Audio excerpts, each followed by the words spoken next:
Action India TV news, आपकी आवाज हमारी पहचान। नांजा व पोटगव्हाणमध्ये अवैध दारू विक्रीला ऊत, पोलीस प्रशासनाच्या भूमिकेवर ग्रामस्थांकडून प्रश्नचिन्ह।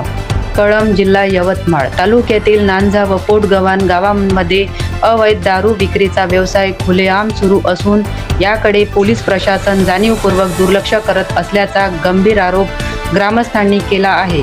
अवैध दारूमुळे अनेक कुटुंबांमध्ये सतत वाद, महिलांवरील मानसिक व आर्थिक अत्याचार, कौटुंबिक हिंसाचार तसेच तरुण पिढी व्यसनाच्या विळख्यात अडकत असल्याचे चित्र निर्माण झाले आहे।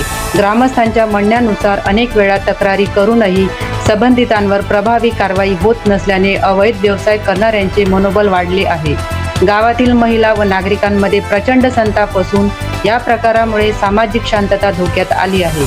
जिल्हा पोलीस अधीक्षकांनी या प्रकरणाची गंभीर दखल घेऊन संबंधित पोलीस अधिकाऱ्यांची जबाबदारी निश्चित करावी, अवैध दारू विक्री तात्काळ बंद करावी आणि दोषींवर कठोर कायदेशीर कारवाई करावी, अशी जोरदार मागणी ग्रामस्थांनी केली आहे।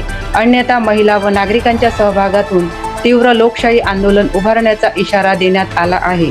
मुख्य संपादक विनोद माहुरेसह नांजा सर्कल प्रतिनिधी महेश मलोंडे।